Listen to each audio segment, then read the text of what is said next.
Assalamualaikum warahmatullahi wabarakatuh. A'udzubillahi minasyaitonir rajim.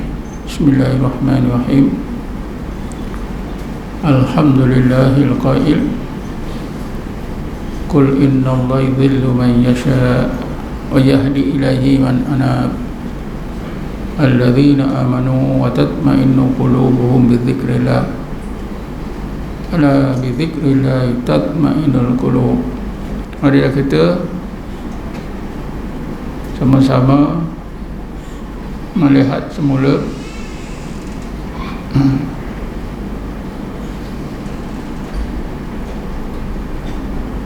unsur-unsur yang istimewa bila kita belajar ilmu tarekat tasawuf.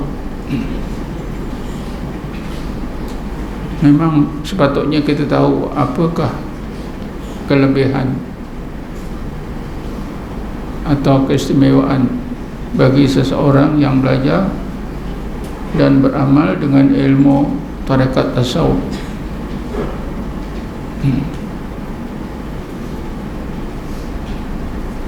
Dilihat dari segi luaran, orang yang bertarekat dengan tak bertarekat sama aja.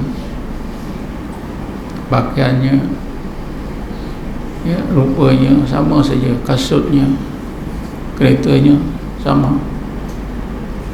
Malah mungkin orang yang tak bertarekat lebih cantik rupanya, lebih hebat pakaiannya, kenderaannya dan sebagainya. Allah Subhanahu wa taala tidak mengukur itu semua. Allah Subhanahu wa taala mengukur dari sudut hati. Rasulullah bersabda, innallaha la yandur ila a'malikum wala ila suwarikum walakin yandur ila qulubikum. Sesungguhnya Allah tidak melihat amalan kamu semata-mata. Banyak sembahyangnya tak putus-putus, banyak sedekahnya tak putus-putus, banyak hajinya setiap tahun, umrahnya berpuluh kali. Allah Ta'ala tak kira itu. Ini bukanlah berarti Rasulullah tidak mementingkan amal. Kita jangan lupa yang Rasulullah sebutkan, Allah tidak memandang semata-mata amalan. Bukanlah Allah tak perlu kita, bukanlah Allah Ta'ala tak perlu beramal. Bukanlah kita tak perlu beramal, bukan gitu. Tapi kita naklah faham betul-betul. Rasulullah kata Allah SWT itu tidak mengukur amalan kita ini, tak jadikan ukuran baik atau buruknya kita. Kalau banyak amalan baik, kalau kurang amalan buruk. Bukan macam tu. Begitu juga rupa, gaya. Rupa ni mana gaya hidup, Lawa ke, keturunan Yaman ke, keturunan Maghribi ke, Libya ke, hidung mancung ke, hidung kemek, tak kira tu semua. Walakin yandur ila qulubikum, akan tapi Allah melihat hati. Amalan itu diukur dari hati. Gaya hidup pun diukur dari hati. Semua diukur dari hati. Sebab itulah ada ulama menyebutkan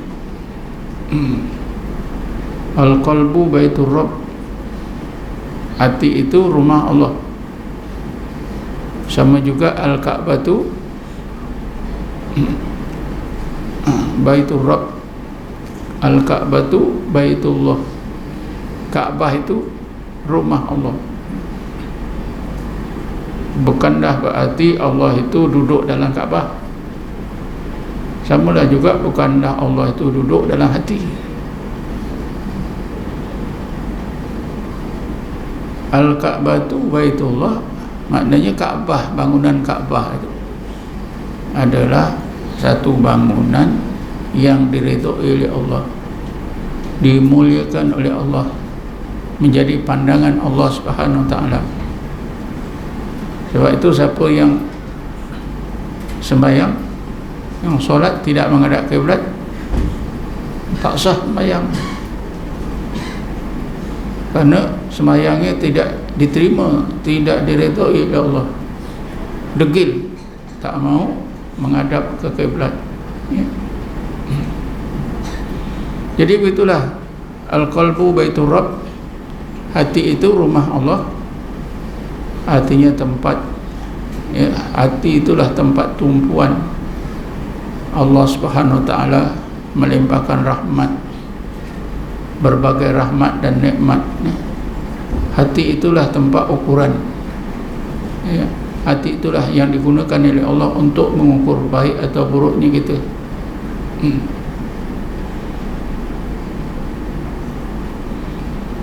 Sebab itulah tuan-tuan, apabila kita belajar dan beramal dengan tarekat tasawuf, salah satu unsur yang istimewa ada pada orang yang beramal dengan tarekat tasawuf itu ialah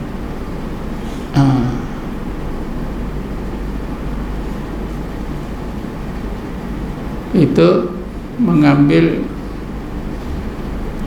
berat tentang aspek hati, ya. Bila kita belajar dan beramal dengan ilmu dan amalan tarekat tasawuf, berarti kita mengambil berat, mengambil langkah bersungguh-sungguh untuk mempunyai hati yang sebaik-baik hati. Kalau kita tak belajar ilmu tarekat tasawuf,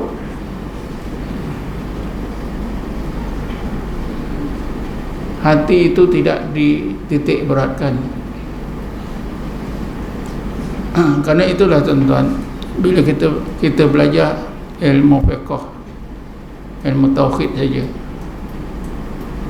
maka di sana kita diberitahu, nak beramal mesti berilmu. Beramal tanpa ilmu tak jadi amal, amal rosak. Ada ilmu tak amal seperti pokok yang tak buah, yang tak berbuah, ya. Akan diazab oleh Allah terlebih dahulu sebelum penyembah berhala diazab. Orang berilmu tak beramal, ya. Jadi bila kita di luar daripada tarekat tasawuf, kita dititik beratkan dua perkara. Ilmu mesti ada, baru beramal. Itu dua saja tuan-tuan, Tapi bila kita belajar tarekat dan tarekat tasawuf ini, ditambah lagi dua. Tambahan dua inilah yang tak ada pada orang-orang Islam yang tak belajar tarekat tasawuf. Apa dia? Ahwal qalbiyah wa maqamat qalbiyah. Ini istilah dalam bahasa Arab. Bahasa Melayunya ada ahwal qalbiyah. Tadi Allah Ta'ala kata Nabi memandang hati. Macam mana Allah Ta'ala pandang hati? Pertama sekali, macam mana hal keadaan hati. Yang kedua, macam mana makom hati. Kalau tak faham makom, derajat lah, senang, derajat hati, tingkat hati, ataupun sifat-sifat hati. Jadi bila kita belajar ilmu tarekat tasawuf, kita didedahkan, secara sungguh-sungguh, secara serius, supaya kita berusaha memperbaiki, mengambil langkah-langkah untuk memperbaiki ahwal qalbiyah dan maqamat qalbiyah. Ini sebab itu bila kita belajar tarekat tasawuf ada 4. Kalau tak belajar 2 je, ilmu dan amal. Bila belajar tarekat tasawuf ada tambah lagi 2. Macam mana akhwal qalbiyah dan macam mana maqamat qalbiyah. Jadi kita nak tahulah akhwal qalbiyah ni. Apa makna akhwal qalbiyah, apa makna maqamat qalbiyah? Apa perbezaannya akhwal qalbiyah dengan maqamat qalbiyah?